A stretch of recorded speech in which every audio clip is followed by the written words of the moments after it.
the leaders should work towards resolution. Okay, how the Ambazonian leaders should focus on strategic projects that promotes unity, that promotes diplomacy, and that promotes sustainable adherence to this particular liberation movement. Because whatever you do that is not organized, it's not strategic, it will not have any impact on the struggle. You will be doing something, you think that you are doing something for the struggle or for the liberation movement, but it's not working. Okay, so this initiative will help foster a sense of purpose and build that international support for the liberation movement. Okay, that it will provide a platform for lasting solution to this. That's what I want to do now. Number one thing I want us, the leaders, to let the leaders know that international diplomacy and engagement is something that they should be one of those priorities. Okay, most of the leaders or the presidents that have come and go for this Ambazonian movement have always hired a lobbyist. Lobbyists have their own functions. They don't work like regular somebody you hire, Even La République du Cameroon has had a lot of lobbyists. Those lobbyists, their work is to go into offices that you cannot go in a regular base. Okay, the time and energy you can spend to meet one senator, the lobbyists can take the shortest time to do that, because that is their job. That is what they do. So when you hire a lobbyist, the job is to go into offices that you can spend months and almost 1 year you cannot even see some of these people. But these lobbyists know how to see these people. They know how to talk to them. That's why most of the Ambazonian leaders have hired a lobbyist. But the problem with most of the lobbyists is that they don't do the job. Some of them don't do the job that is given to them, or the leaders don't know what to tell these lobbyists, or how to have these different projects. Okay, but we have seen that most countries, even La République, hired lobbyists, right? And what is the job of a lobbyist? They have this diplomatic immunity. They can go into offices that you cannot go. They know who to talk to. They can facilitate those activities that you think that you can go and do by yourself. It's not as easy as some people think. So the leaders should try and get this as very, very important objective. Okay, these lobbyists will try to help to raise awareness, as the Amazonian struggle is at this juncture. Okay, we need more global, putting the liberation movement on the global stage. Okay, and I think this is a very good thing, that a very, very good project for the liberation movement, to hire a lobby where all the leaders can contribute towards this project. Okay, the lobbies will help to establish formal communication channels with government officials, international bodies, and governments to garner support for the Ambazonian movement, as they are, we all know these lobbies has a lot of impact on the movement. Okay, so that is something that I hope that the leaders will look into, try and put their might together and do this, because when Comrade Chris opened the embassy or the diplomatic mission in Washington D.C., people were saying, "Oh, it's not needed, it's not important." Diplomatic missions has a lot of work to do. That is where if a diplomat or ambassador or country representative want to meet the leaders can go there and have a meeting. Sometimes when you do things, we have to know what is important in the struggle, what is important in the liberation movement. The thing that some people think is that this is just that we should just keep fighting, but that's not being strategic, because when you have a liberation movement, you should look at what route can work better. Okay, the lobbies are people who do a lot of work, so the leaders don't need to go to do all this work for themselves. The lobbies can do a lot of things, a lot of different assignments for the leaders. Okay, so the lobbies will help go into places like the United Nations, African Union, or other international governments. Okay, so what these leaders can do is to hire a lobbyist that can do a lot of these things, so that then they put the lobbies on a monthly pay system, where then they'll do kind of arrangement or memorandum of understanding with the lobbies, so that it can help the leaders to forge ahead. Because once the international community or the diplomatic community see that the Ambazonian leaders are united, are having a one voice and moving towards that same direction, they will be more committed to that. Okay, the next point I want to make is that the leaders should work towards peace building initiatives within the IDP community or the refugee community. They should keep doing that, because we saw one time when La Republic went to Nigeria trying to convince these refugees to go back to their villages and to their towns, and they refused.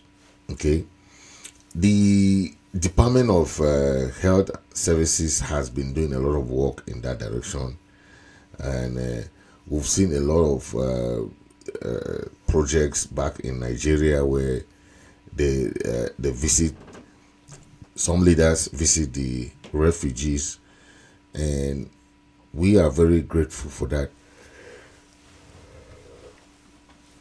Those projects, those kind of visit, show these refugees and the IDPs that there's concern for them, right? Providing them some food, water, shelter, and other things. But you know that the United Nations has other relief that they're also giving to these refugees. Okay, the leaders should try and make sure that they look at this direction too, because contacting the United Nations agency to deliver aid to these refugees is very, very good, important for the struggle, because even the prisoners of conscience, okay, there's a lot of work that can be done in this dimension. The United States and on some other countries, they have a pathway that they can give refugee status, and we heard that the refugees in Nigeria had difficulties having documents. Sometimes, some even their normally, because refugees have they are they are covered by international law, they are covered by international humanitarian law, where during war the United Nations has an obligation to make sure that they secure this help them in supplies, medical supplies, food supplies, water, shelter. All these are things that the United Nations agencies come in to deliver this aid to the refugees. So our leaders should work towards this with these NGOs and all, to collaborate with the NGOs to provide food, medical care, and shelter to the IDPs and refugees, okay, who are being impacted by this struggle, okay. And also the leaders should facilitate the visa process to the United States and other countries that are ready to help, with the refugee population. So this is something that our leaders should be focusing to, because when we do things, we neglect the other side of things. It's not good, okay? What next, when I want our leaders to be doing, is to have a lot of education and awareness campaign. This will help to empower the population, particularly the youths, to build a very, very prosperous. Because what we think is that we'll just wait when the international community recognize us, then we'll start building, and that is a mistake we are doing. The countries that you see even are having difficulties to be recognized, they don't care about recognition anymore.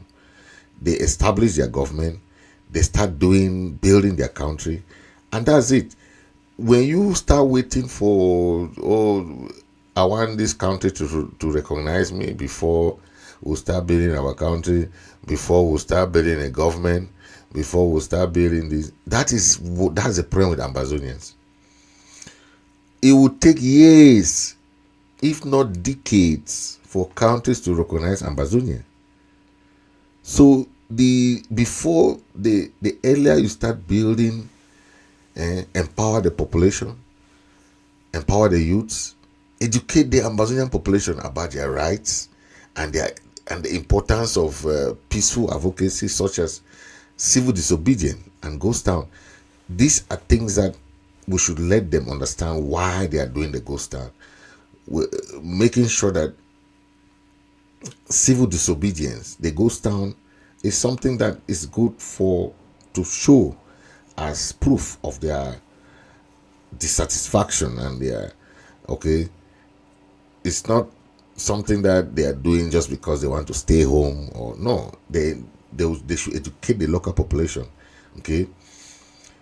Establishing institution in Ambazonia that is for not government schools. These our schools that have been going on, the local private owned schools, okay, to help the local population in areas that are, okay, help them to improve on their technology, their agriculture and renewable energy, okay.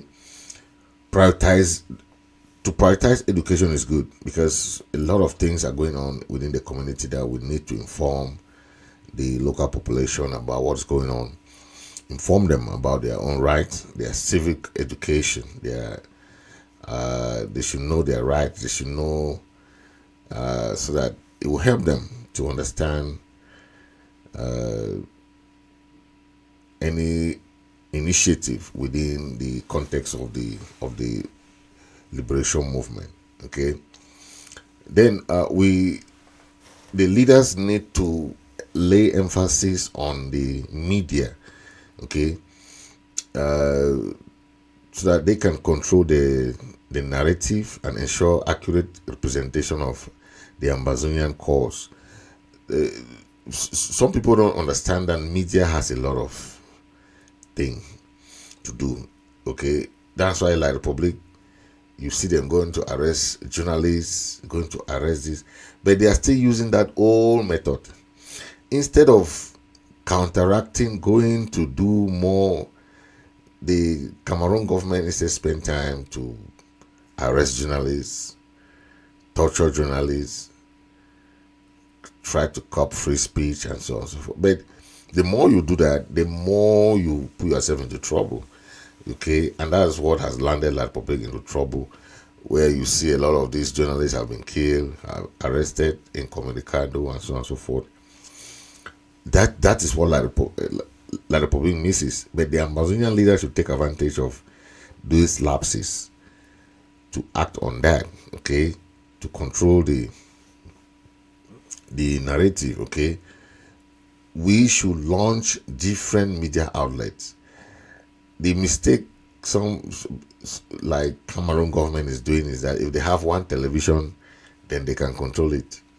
Okay, the other televisions, they'll be threatening people, journalists will be arrested and tortured, so forth and so forth.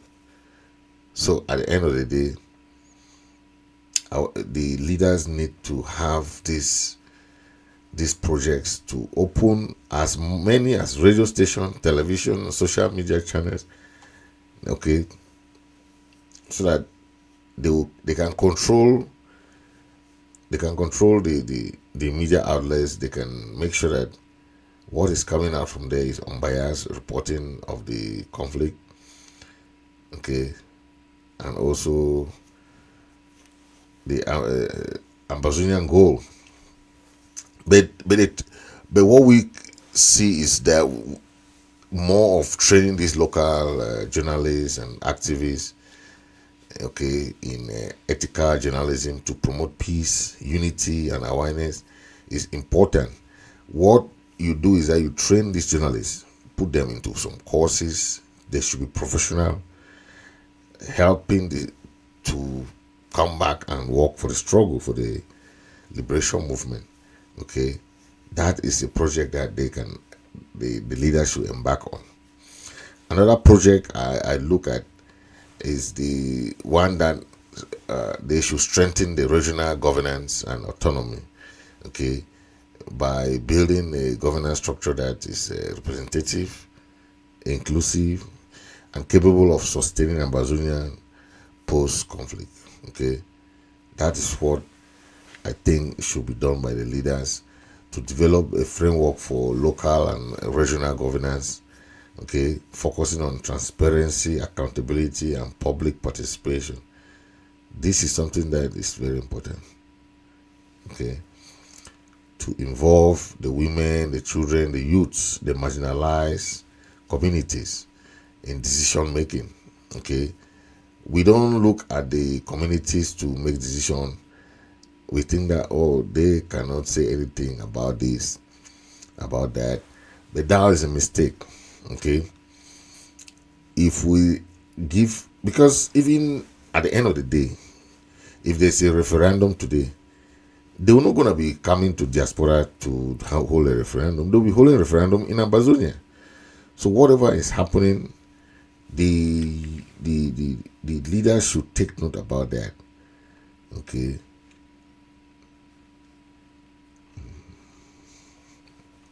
Now, the next point I want to make is about a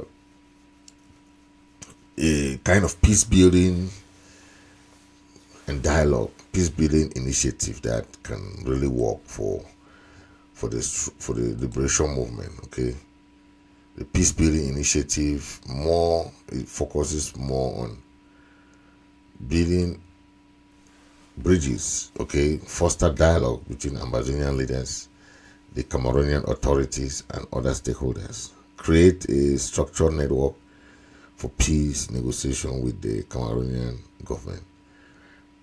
This is something that we need. Okay, facilitate peace talk through third-party mediation. We saw the like of the Switzerland and Canadian government, who started some negotiation processing. This is what the leaders should be doing, looking for third party to come in, talk to countries that can help in the mediation process.